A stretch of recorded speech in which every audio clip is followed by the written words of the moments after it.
दूसरों की बातों में ना आए, अपनी अक्ल चलाए। जंगल के पास एक घास का मैदान था। एक मोटा ताज़ा गधा रोज़ वहाँ हरी घास चरने आया करता था। एक दिन वह बड़े मज़े से घास के मैदान में चर रहा था। तभी जंगल से एक भेड़िया वहाँ आ गया। वह शिकार की तलाश में था क्योंकि उसे बहुत भूख लगी थी। फिर उसने गधे को देखा और उसे देखकर वह बहुत खुश हुआ और सोचने लगा कि अगर इसका शिकार कर लिया जाए तो कई दिन के भोजन का जुगाड़ हो जाएगा। फिर वह मौका की तलाश में एक पेड़ के पीछे छिप गया और गधे पर नज़र रखने लगा। घास चरते गधे ने उसे देख लिया था और वह समझ गया था कि भेड़िया उसका शिकार करना चाहता है।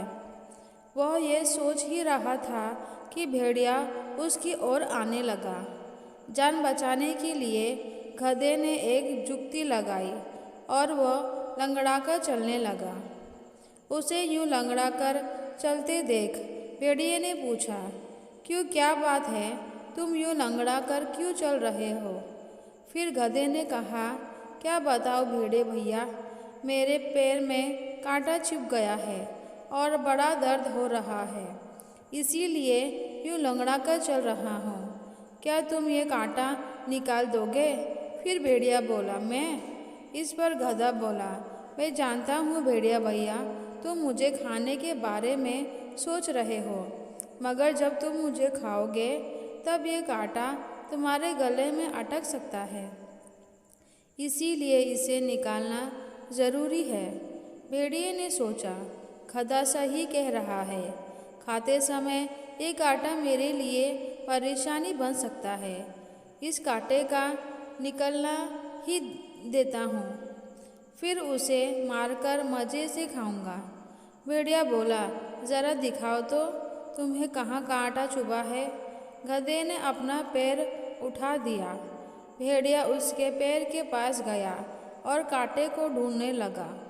जब गधे ने देखा कि भेड़िए का ध्यान पूरी तरह से उसके पैर पर है तो उसने एक ज़ोरदार लात उसको मार दी। भेड़िया दूर जाकर गिरा, उसका सिर चकरा गया था। उसे दिन में तारे नजर आ गए। जब वह संभला और उठा तो देखा कि गधा उसकी पहुंच से बहुत दूर भाग चुका है। इस तरह अपनी सूझबूझ से गधे ने अपनी जान बचाई। हमें इस कहानी से ये सीख मिलती है कि अगर हम पर कोई मुसीबत आए तो हमें सूझबूझ कर काम लेना चाहिए और दूसरों की बात में नहीं आना चाहिए। अगर आपको यह कहानी पसंद आए तो प्लीज़ लाइक, शेयर और सब्सक्राइब कीजिए। मेरी ये कहानी सुनने के लिए आपका बहुत बहुत धन्यवाद।